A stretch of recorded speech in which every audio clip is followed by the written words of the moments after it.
আশা করে সবাই তুলেন একটু, আশা করে রিসিভ কপি হইল আইনের শাসন থাকলে আমারে বিজেপিতে জয়েনিং করার সুযোগ দিব। এটা প্রমাণ করলে আমি সব বিজেপিতে জয়েনিং করে দিব 6,500 কোটি টাকা।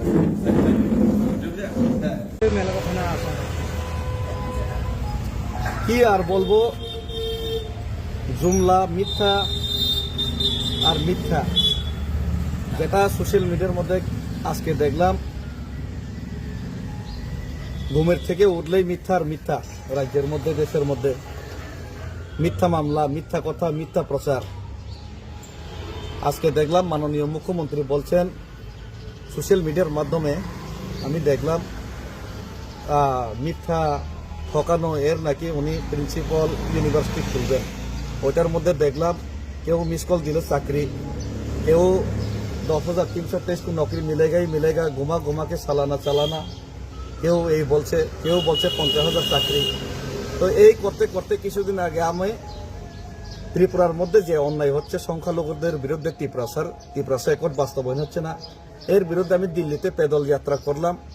এর সমস্যার সমাধান তো কেউ করেইনি ত্রিপুরাসাদের, বরঞ্চ আমার ঘরে নোটিশ এসে পড়েছে, একটা ফলস নোটিশ। পরে দিয়ে জানতে পারলাম ফলস নোটিশের কোনো উত্তরই নাই এসডিএম সাহেবের কাছে। এখন আমি মামলা করবো আবার ওনাদের বিরুদ্ধে। মিথ্যা হলে তো আমি ছাড়তাম না।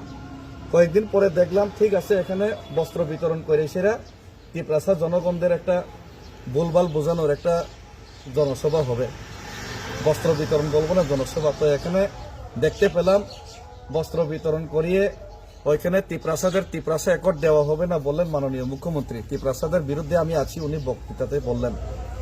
ভালো কথা, ত্রিপুরাসাদের নিজে ইংলিশে লিখবেন, নিজে ইংলিশে পড়াশোনা করবেন, সব ঠিক আছে, কিন্তু ত্রিপুরাসারা ওই ইংলিশ অক্ষর দিয়ে ইংলিশ মিডিয়ামে পড়লেও ইংলিশ অক্ষর দিয়ে পরীক্ষা দিতে পারবেন না, এটা উনি বললেন।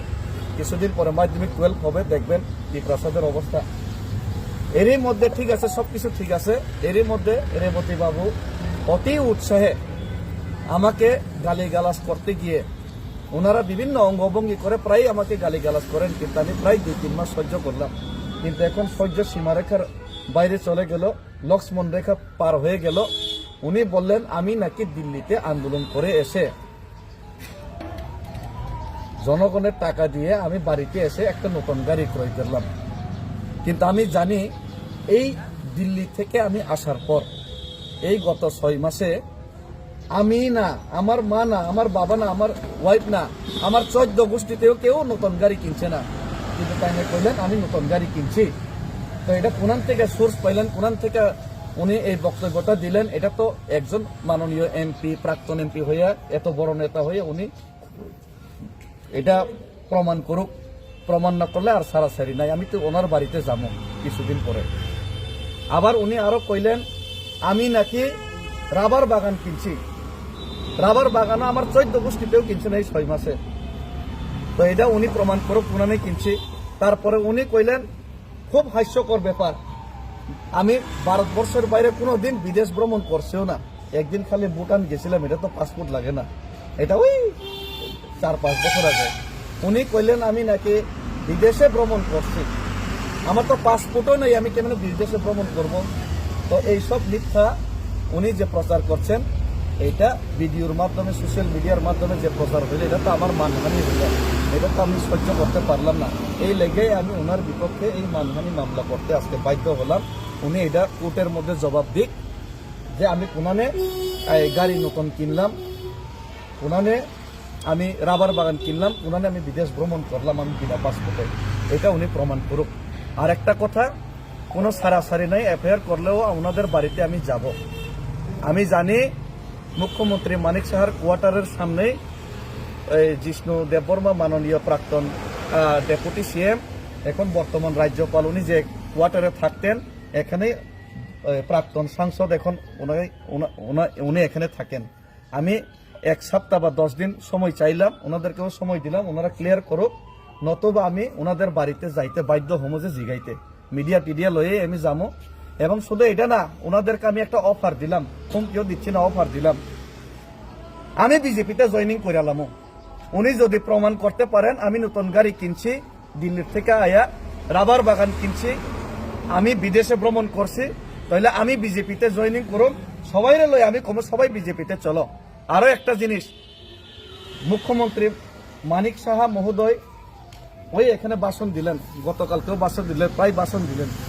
এডিসিতে নাকি উনি এডিসির যে দপ্তরগুলিতে উনি নাকি 6,500 কোটি টাকা উনি পাঠাইলেন গত 25-26 অর্থ বছরে।